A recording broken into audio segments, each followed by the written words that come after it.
ৰাজ্যৰ lakh lakh matric পৰীক্ষাৰ্থীসকলে fail কৰিছে।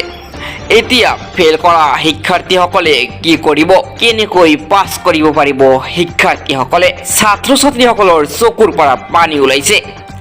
এইটোনো কি কৰিলে আমাৰ সেৱাই? এনেকৈ বহুতো ছাত্ৰ ছাত্ৰীসকলে মন্তব্য কৰিছে। আমি 60% পাম, কিন্তু মই পালোঁ 40%। এনেকৈ বহুতো ছাত্ৰ ছাত্ৰীয়ে কান্দি কান্দি কৈ আছে।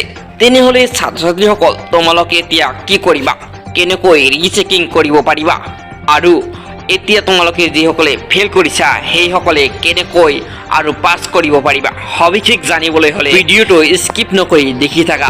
নমস্কাৰ, এই মুহূৰ্তত আহি পৰিছে ৰাজ্যৰ লাখ লাখ মেট্ৰিক পৰীক্ষাত ফেইল কৰা ছাত্ৰ ছাত্ৰীসকলৰ বাবে আহি পৰিছে বিগ ব্ৰেকিং নিউজ। HSLC পৰীক্ষাত ফেইল কৰা ছাত্ৰ ছাত্ৰীসকলৰ বাবে আহি পৰিছে ভাল খবৰ, কিয়নো সিহঁতে আকৌ দিব পাৰিব পৰীক্ষা। যিসকল ছাত্ৰ ছাত্ৰীয়ে 2-3টা ছাবজেক্টত ফেইল কৰিছে সেইসকলে দিব পাৰিব কম্পাৰ্টমেণ্টেল এক্সাম। কোনে কোনে দিব পাৰিব কম্পাৰ্টমেণ্টেল এক্সাম, সবিশেষ কিন্তু মই কৈ আছো।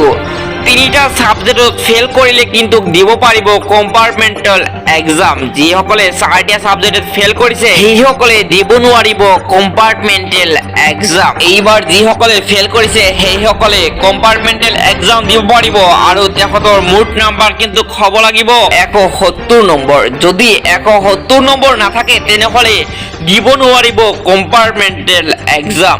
170ৰ ওপৰত হ'লেহে দিব পাৰিব কম্পাৰ্টমেণ্টেল এক্সাম। আৰু এটা কথা ভালকৈ শুনি লওক, যিসকলে ইলেক্টিভ ছাবজেক্ট এণ্ড এছামিছত ফেইল কৰিছে সেইসকলে দিব নোৱাৰে কম্পাৰ্টমেণ্টেল এক্সাম, কিয়নো 2023ত কিন্তু সেৱাৰ ফালৰ পৰা অফিচিয়েল নটিফিকেশ্যন দিছিল যে যিসকলে ইলেক্টিভ ছাবজেক্ট আৰু এছামিছত ফেইল কৰিব সেইসকলে কিন্তু দিব নোৱাৰিব কম্পাৰ্টমেণ্টেল এক্সাম। আৰু সেনেকুৱাই কিন্তু কৈছিল যিসকলে ইলেক্টিভ ছাবজেক্ট আৰু এছামিছত ফেইল কৰিছিল সেইসকলে কিন্তু দিব নোৱাৰিছিল কম্পাৰ্টমেণ্টেল এক্সাম। তেনেহ'লে এইবাৰো কিন্তু সেনেকুৱা হ'ব পাৰে, যিসকলে ইলেক্টিভ ছাবজেক্ট আৰু এছামিছত ফেইল কৰিছে সেইসকলে কিন্তু একেবাৰে দিব নোৱাৰিব কম্পাৰ্টমেণ্টেল এক্সাম। আৰু যিসকলে ভাবি আছে যে মই 70% পাম কিন্তু মই পালোঁ 50%, ভাবি আছে যে মই 80% পালোঁ হয় কিন্তু পাইছে 60%, সেইসকলৰ বাবে আহি পৰিছে ভাল খবৰ, কিয়নো তোমালোকে ৰিচেকিং কৰিব পাৰিবা।